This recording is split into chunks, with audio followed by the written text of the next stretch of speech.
کالی حویلی کا آخری دروازہ، آخری قسط۔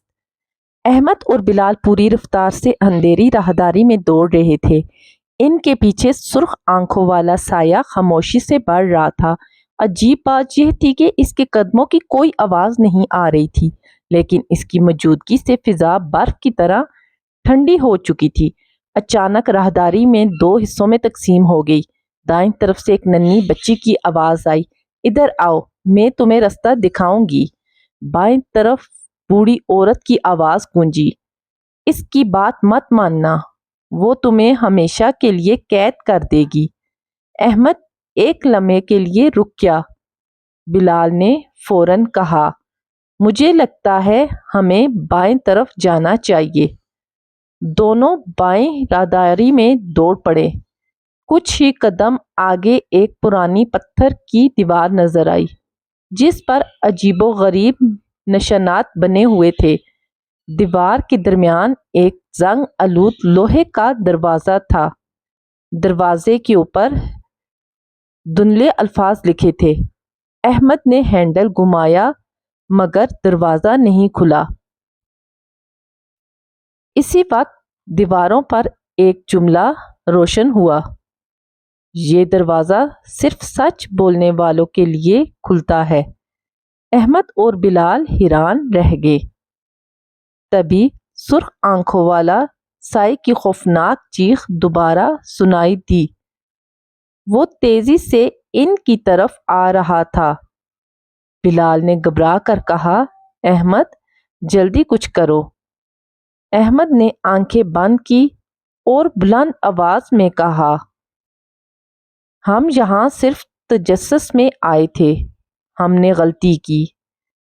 اگر ہمیں موقع ملا تو ہم کبھی بھی کسی خطرناک جگہ کو مذاق نہیں سمجھیں گے۔ چند لمحوں کی خاموشی کے بعد لوہے کا دروازہ آہستہ آہستہ کھلنے لگا۔ اندر ایک لمبی سرنگ تھی، جس کے آخر میں ہلکی سی سفید روشنی دکھائی دے رہی تھی۔ دونوں نے ایک دوسرے کی طرف دیکھا اور سرنگ کی طرف دوڑ پڑے، لیکن جیسے ہی وہ چند قدم آگے بڑھے، ان کے پیچھے دروازہ زور سے بند ہو گیا اور سرنگ کے اندر سے کسی نامعلوم آواز نے سرگوشی کی، آزمائش ابھی ختم نہیں ہوئی۔ سرنگ میں مکمل خاموشی تھی۔ احمد اور بلال تیزی سے آگے بڑھ رہے تھے، مگر جتنا وہ چلتے، سرنگ اتنی ہی لمبی ہو جاتی۔ ان کے قدموں کی آواز دیواروں سے ٹکرا کر بار بار واپس آ رہی تھی۔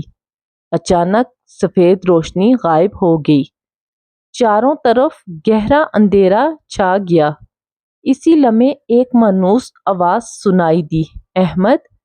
یہ اس کی مرحوم والدہ کی آواز تھی۔ احمد چونک گیا، امی؟ بلال نے فوراً اس کا بازو پکڑا، نہیں، یہ دھوکہ ہے، پیچھے مت جانا۔ مگر آواز دوبارہ آئی، بیٹا میری مدد کرو۔ احمد کی آنکھوں میں آنسو آ گئے۔ وہ آواز کی طرف بڑھنے ہی والا تھا کہ بلال نے اسے زور سے روک لیا۔ اچانک وہ آواز ایک خوفناک قہقہے میں بدل گئی، ہا ہا ہا! سرنگ کی دیواریں لرزنے لگیں۔ سامنے دھند سے وہی سرخ آنکھوں والا سایہ نمودار ہوا۔ اس کے پیچھے درجنوں دھندلے چہرے تھے، جیسے بے شمار روحیں اس کے ساتھ چل رہی ہوں۔ سایہ گرجتی ہوئی آواز میں بولا، کوئی بھی یہاں سے زندہ نہیں جاتا۔ اسی لمحے سرنگ کے آخر میں ایک دروازہ نمودار ہوا، جس سے سورج کی ہلکی روشنی اندر آ رہی تھی۔ بلال چیخا، احمد یہ راستہ ہے، دوڑو! دونوں پوری طاقت سے دوڑنے لگے، لیکن سیاہ سایہ بھی ہوا کی رفتار سے ان کے پیچھے بڑھ رہا تھا۔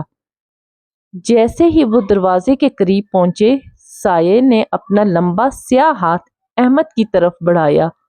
اس کی برف جیسی ٹھنڈی انگلیاں احمد کے کندھوں کو چھونے ہی والی تھی کہ اچانک پورا دروازہ سفید روشنی سے چمک اٹھا۔ ایک زوردار دھماکہ ہوا اور سب کچھ سفید روشنی میں غائب ہو گیا۔